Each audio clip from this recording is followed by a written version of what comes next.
말씀의 제목을 따라해 보겠습니다. 두려워하지 말라. 말씀의 은혜 받으시기를 축복합니다. 우리가 지금 사용하고 있는 개역개정판 성경에서 이사야 선지서는 66장으로 되어 있는 한 권의 책입니다. 그런데 1872년 독일의 신학자 둠이라고 하는 사람이 이사야서를 보면서 이게 한 사람의 저자로 되어진 게 아니고 또 예언한 시기도 다르다고 하는 것을 알게 됐고, 그래서 세 파트로 나뉘었습니다. 한번 따라해보세요. 제1이사야 1장에서 39장에 속합니다. 그 다음에 제2이사야 40장에서 55장에 속합니다.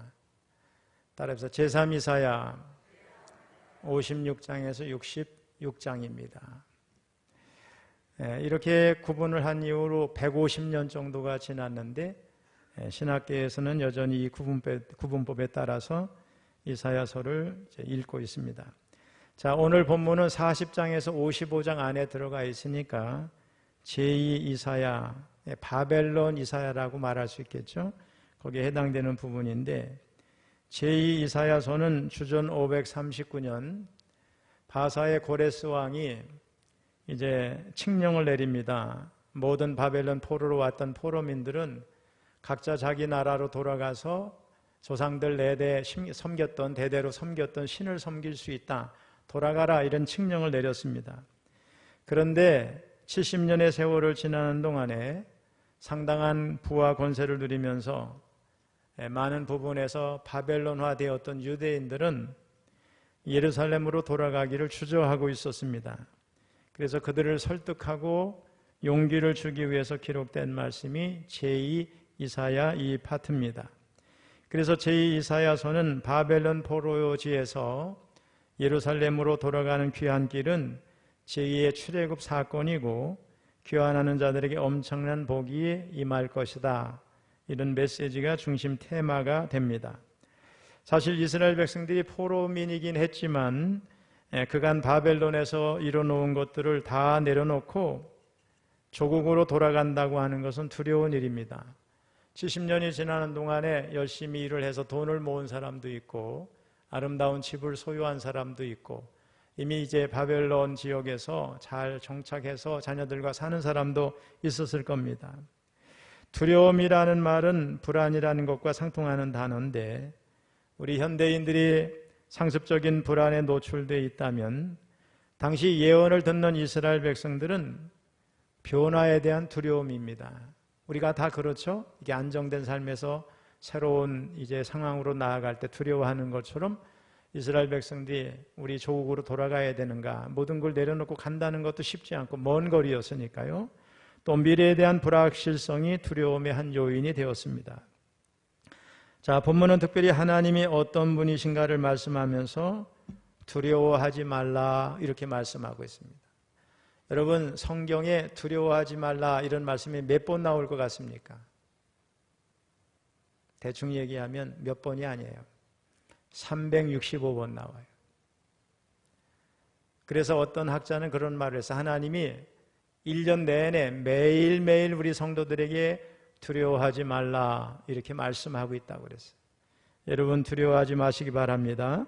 오늘 본문을 보면 야곱은 이삭의 아들 야곱을 말씀하는 것이지만은 확대 적용하면 이스라엘 백성들이고 신약적으로 적용을 하면 예수님을 믿고 구원자가 된 저와 여러분을 지칭하는 말씀입니다. 자, 그러면 두려움 가운데 있는 이 시대의 야곱과 이스라엘인 저와 여러분들에게 하나님은 어떤 하나님이 되시는가? 세 가지로 말씀을 드리겠습니다. 첫째로, 하나님은 따라해보세요. 창조주가 되신다. 자, 1절에 보면 두려움 가운데 있는 우리들을 향해서 하나님이 창조주가 되신다 말씀합니다. 1절을 읽어보겠습니다. 야곱아, 너를 창조하신 여호와께서 지금 말씀하시느니라. 이스라엘아, 너를 지으신 이가 말씀하시느니라.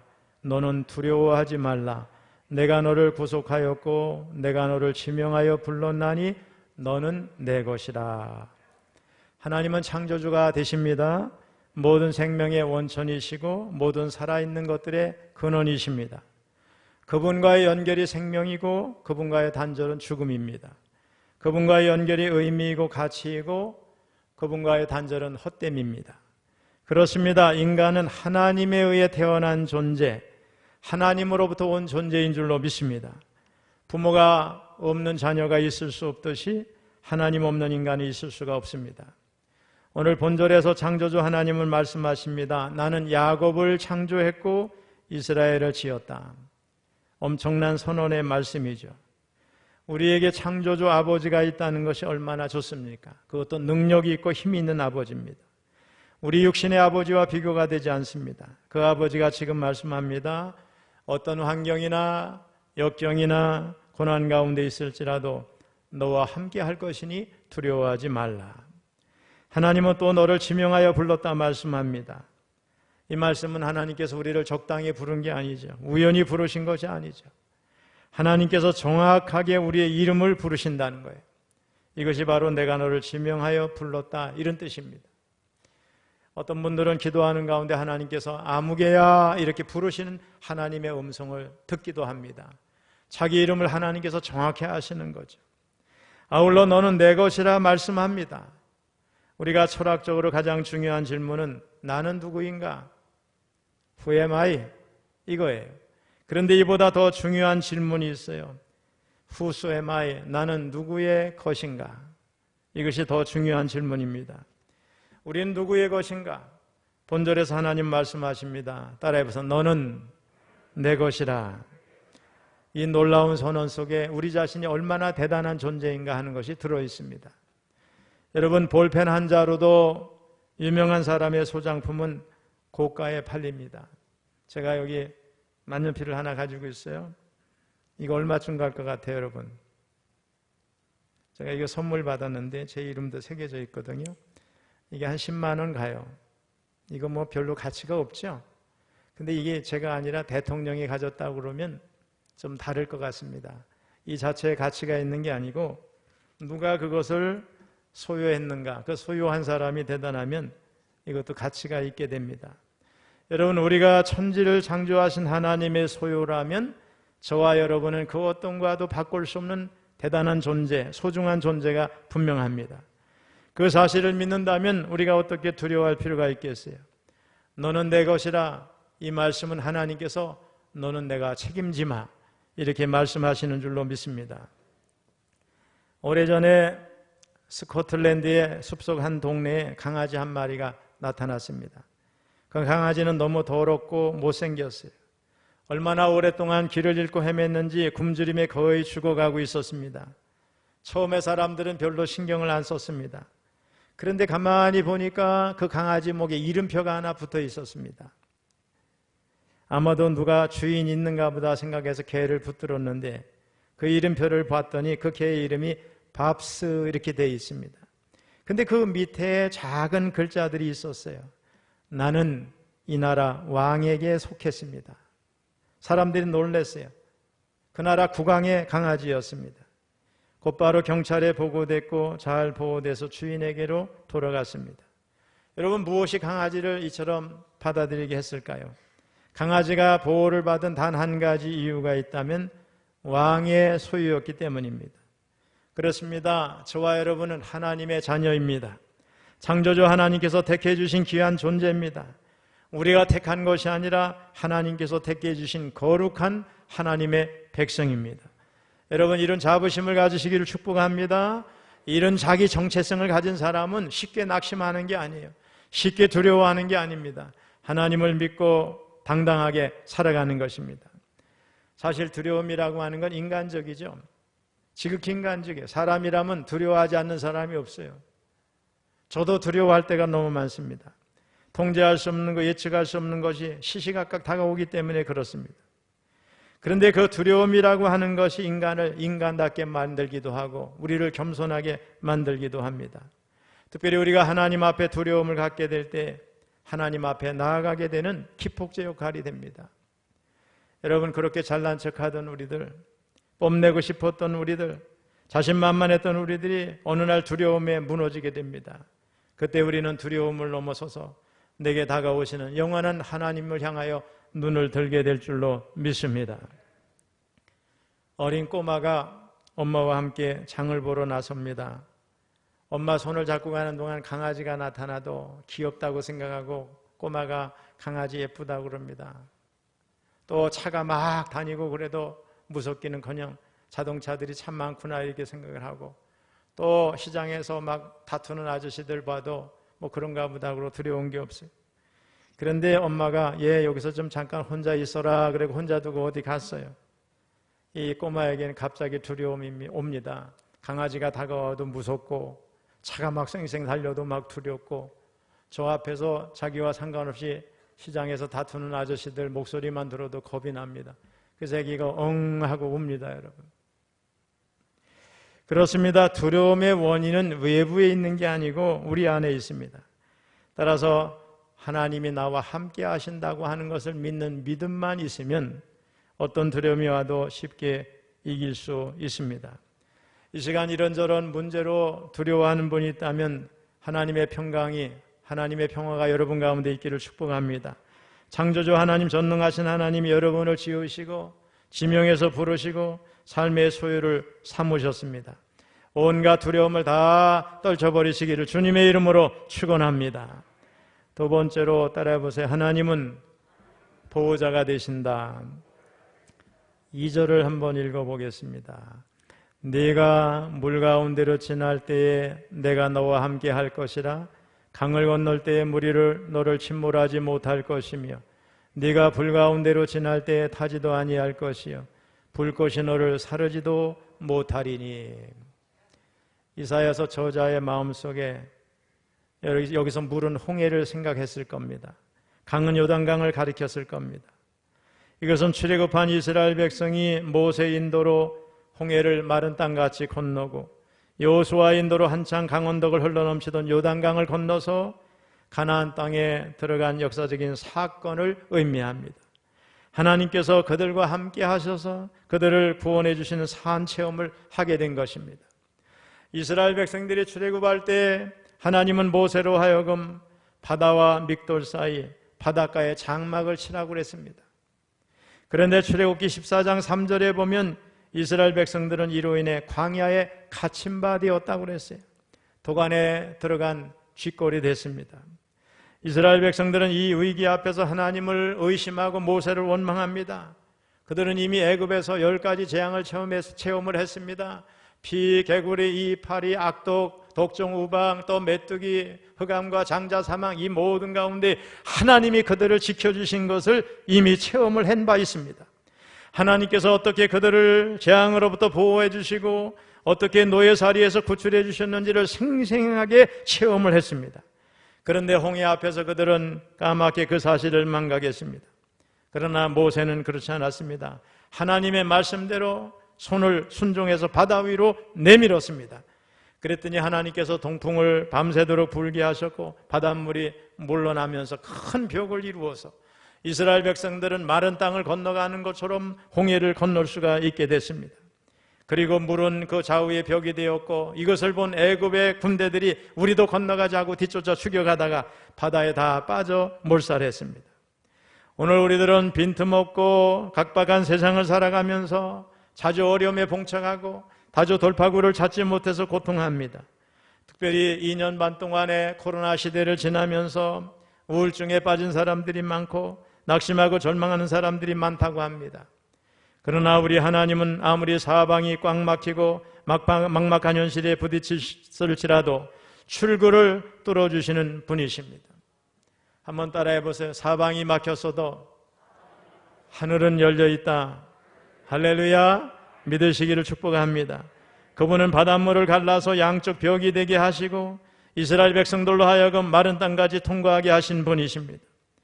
우리 하나님은 우리를 고난으로부터 면제시켜 주시는 분이 아니라 고난 가운데 저와 여러분과 함께 하시는 분이신 줄로 믿습니다. 이것이 하나님의 방법입니다. 다니엘서에서 우리는 이것을 또 한 번 확인합니다.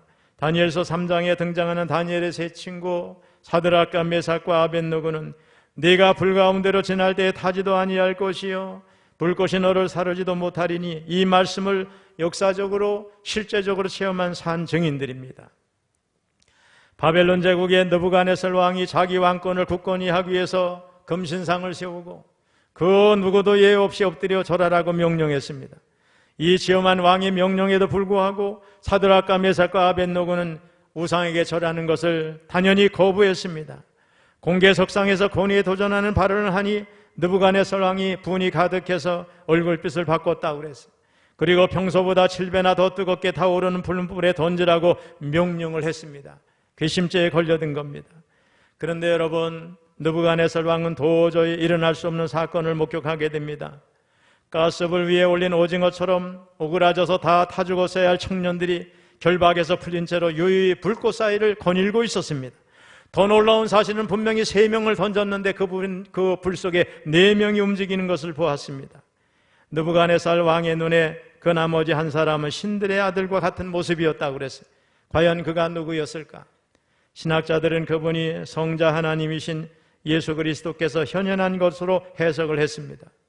여기서 분명한 것은 하나님께서 고난당하는 그의 백성과 친히 함께 하신다는 사실입니다. 여러분, 인도네시아 멜텔리 선교사는 선교 사역 내내 많은 기적과 이적을 경험했던 것을 제가 종종 말씀을 드립니다. 멜텔리 선교사는 이제 선교할 때 선교 지역 자체가 포도주가 없어요. 그래서 물을 떠놓고 기도하면 하나님이 반드시 물을 포도주로 바꾸어 주셨어요. 비누가 없는 오지에서 선교하다 보니까 옷이 더러워지면 하나님 제 옷 좀 빨아주시면 안 되겠습니까? 하면 눈만 뜨면 옷이 빨려져 있어요. 이런 놀라운 체험을 한 사람이고 우리나라에도 왔다 갔습니다. 그분이 오늘 본문 2절의 말씀을 읽으면서 하나님께서 물속에서도 지켜주시고 불 가운데서도 지켜주신다는 이 믿음을 가지고서 강물이 막 흘러넘치는 곳도 믿음으로 건너면 언제든지 하나님께서 그를 지켜주셔서 아무런 어려움도 없이 물을 건넜다고 합니다. 여러분, 하나님은 우리를 결코 떠나지 않으십니다. 그러나 우리는 육체적인 질병, 가정의 어려움, 직장생활의 갈등, 심지어 교회 생활에서 정신적인 어려움을 당할 때 하나님이 나를 외면하거나 모르시는 것 아닌가, 이런 의심을 갖기도 합니다. 그런데 여러분, 우리가 아무리 캄캄한 어둠 속에 있을지라도 하나님은 그 어느 때보다도 우리를 더 사랑하시고 우리가 가까이 오시며 우리와 함께 하시는 줄로 믿습니다. 불같은 시련 속에서도 우리와 함께 하시며 보호해 주십니다. 다니엘의 3 친구는 불 가운데 떨어졌어도 머리털 하나 거슬리지 않았고 옷도 상하지 않고 불에 탄 냄새조차 없었습니다. 오늘 2절의 말씀을 문자적으로 해석할 수도 있겠지요. 극한의 환난을 의미하는 상징적인 표현으로 볼 수도 있습니다. 우리말에도 이와 비슷한 표현이 있는데 산전수전이에요. 우리가 인생을 살다 보면 도무지 넘을 수 없을 것 같은 고난의 산을 만나기도 하고 결코 건널 수 없을 것 같은 환난의 강물을 만나기도 합니다. 그러나 여러분, 돌아보면 우리 인생 속에서 산도 넘었고 강물도 다 넘은 줄로 믿습니다. 이거 인정하지 않을 수 없지요, 여러분. 하나님은 세상 끝날까지 하나님의 자녀들과 함께 하시겠다고 약속하셨습니다. 우리 마태복음 28장 20절을 읽어봅니다. 내가 너희에게 분부한 모든 것을 가르쳐 지키게 하라. 볼지어다 내가 세상 끝날까지 너희와 항상 함께 있으리라 하시니라. 할렐루야. 하나님이 세상 끝날까지 우리와 함께 하시겠다 약속하셨어요. 하나님이 자기 백성을 보호하시는 데는 2가지 방법이 있죠. 하나는 보편적인 방법, 일상적이고 누구나 알 수 있는 자연적인 방법이죠. 우리를 먹이고 입히시고 건강 주시고 살게 해주신 하나님의 방법이에요. 일상의 삶 속에 우리와 함께 하셔서 우리의 필요를 채워주시고 도와주신 하나님이십니다. 다른 하나는 기적의 방법입니다. 초자연적인 방법, 이적적인 방법입니다. 자기 백성이 위기를 당할 때 하나님께서는 가끔씩 특별한 방법을 사용하십니다. 긴급 처방입니다. 인간의 과학적, 이성적 사고로 이해가 안 되는 방법입니다. 출애굽 직전에 하나님께서 모세를 통해 베푸신 10가지 재앙은 지금이나 그때나 전혀 이해가 되지 않는 기적의 사건들입니다. 마라의 쓴물을 단물로 바꾸신 사건, 반석을 쳐서 생수를 터뜨린 사건들, 우리가 설명할 수 없는 기적입니다. 하나님은 자기 백성을 먹이시기 위하여 광야 40년 동안 하늘로부터 만나를 비처럼 내리게 하셨습니다. 때로는 자기 백성들이 원수와 더불어 전쟁할 때 해와 달을 하루씩이나 멈추게 하는 천체의 대사건을 주도하시기까지 하셨습니다. 특별히 우리 주님께서 이 땅에 육신을 입고 오셨을 때 하나님의 기적의 사건은 절정을 이루었습니다. 하나님의 본체이신 하나님께서 이 땅에 낮고 미천한 사람의 모습으로 이 땅에 오신 것 자체가 기적입니다. 성육신 자체가 기적입니다. 예수님이 가시는 곳마다 기적을 베푸셨습니다. 사람 속에 있는 귀신을 보면서 귀신에게 나가라고 명하면 귀신이 소리지르며 나갔습니다. 또 귀신의 영향으로 오랫동안 병들어 있는 사람들이 귀신이 괴성을 지르며 떠나가니까 정상적인 사람으로 고침을 받았습니다. 오병이어의 기적을 통하여 물질계에 통용되는 과학의 법칙 위에 또 다른 위대한 법칙이 있음을 보여주셨습니다. 바람과 파도도 말씀 한마디에 잠잠해졌습니다. 그래서 제자들이 말합니다. 저가 누구기에 바람도 순종하고 파도도 순종하는가? 죽어 나흘 되는 시체 썩는 냄새가 나던 무덤에서부터 죽었던 나사로가 당당하게 걸어 나오는 놀라운 사건들이 수많은 사람들이 보는 앞에서 일어나서 많은 사람들이 아연실색할 수밖에 없었고, 이를 시기하던 원수들은 오히려 예수를 죽이려는 마음을 더욱 굳게 했을 정도였습니다. 우리는 자기 백성을 반드시 지키시는 하나님의 전능하신 손길을 믿고 하나님의 약속의 말씀을 신뢰해야 될 줄로 믿습니다. 내가 물과 불 가운데서 너희와 함께 할 것이다. 선지자 이사야는 당시 바벨론 포로민의 운명이 세상 사람들의 생각대로 되는 게 아니라 오직 하나님의 뜻대로 전능하신 우리 하나님의 이제 손 아래에서 보호받게 될 것을 담대하게 선포하고 있습니다. 인간은 하나님의 전능하신 능력에 비하면 아무것도 아닙니다. 허약한 존재입니다. 그러므로 우리가 해야 되는 것은 하나님을 붙드는 일입니다. 하나님을 신뢰하는 일입니다. 우리는 하나님의 자녀입니다. 하나님은 그의 자녀를 책임져 주시는 줄로 믿습니다.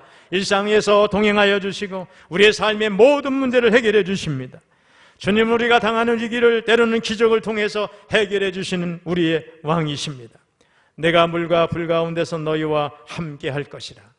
이 놀라운 음성의 귀를 여시기를 주님의 이름으로 축원합니다. 마지막으로 따라해 보세요. 하나님은 구원자가 되신다. 우리 1절을 읽어보겠습니다. 다시 읽어봅니다. 야곱아, 너를 창조하신 여호와께서 지금 말씀하시느니라. 이스라엘아, 너를 지으신 이가 말씀하시느니라. 너는 두려워하지 말라. 내가 너를 구속하였고. 내가 너를 구속했답니다. 우리 3절을 읽어보겠습니다. 대전하는 여호와 네 하나님이여 이스라엘의 거룩한 이여 네 구원자임이라. 우리 11절도 읽어보겠습니다. 나 곧 나는 여호와라. 나 위에 구원자가 없느니라. 할렐루야. 우리 하나님은 구원자가 되십니다. 그런데 여러분, 하나님의 구원에 있어서 우리의 공로는 없습니다. 그런 의미에서 우리의 구원은 전적인 하나님의 은혜인 줄로 믿습니다. 만일에 구원받기 위해서 한 20억, 30억씩 내야 된다 그러면 우리 가운데 구원받을 사람이 별로 없을 것 같아요. 전에 미식 축구 선수 오제이 심슨이라는 사람이 백인 아내를 살해한 혐의로 재판을 받았습니다. 일반 여론도 그렇고 심증도 그가 범인이라는 것이 대개 중론이었습니다. 근데 그는 자기가 그동안 번 돈을 변호사 비용으로 다 내놓고 유명한 변호사들을, 최고의 변호사들을 다 동원해가지고 결국 무죄 선고를 받아냈습니다. 여러분, 그런데 세상에서는 이런 것이 가능할지 몰라요. 돈으로 어떤 것이 해결될 수도 있을 거예요. 그러나 구원에 있어서는 우리의 그 어떤 고행도, 구제도, 어떤 노력도, 참선도, 힘도, 물질도 전혀 효력을 갖지 못합니다. 오직 믿음으로만 구원받는 줄로 믿습니다. 아이작 와츠의 찬송시로 만들어진 찬송가가 143장입니다. 우리 같이 한번 불러보려고 합니다. 예, 띄우셨네요. 너로도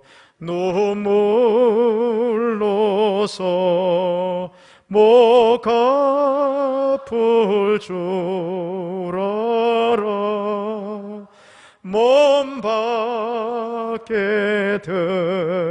드릴 것 없어 이 몸 바칩니다. 이 찬송을 듣고요, 시각장애인 페니 크로스비라는 사람이 회개하고 예수를 믿게 돼서 수많은 찬송을 작곡했습니다. 크로스비는 이렇게 말했습니다. 나는 이 찬송을 듣고 내 영혼이 하늘빛으로 가득 찼다.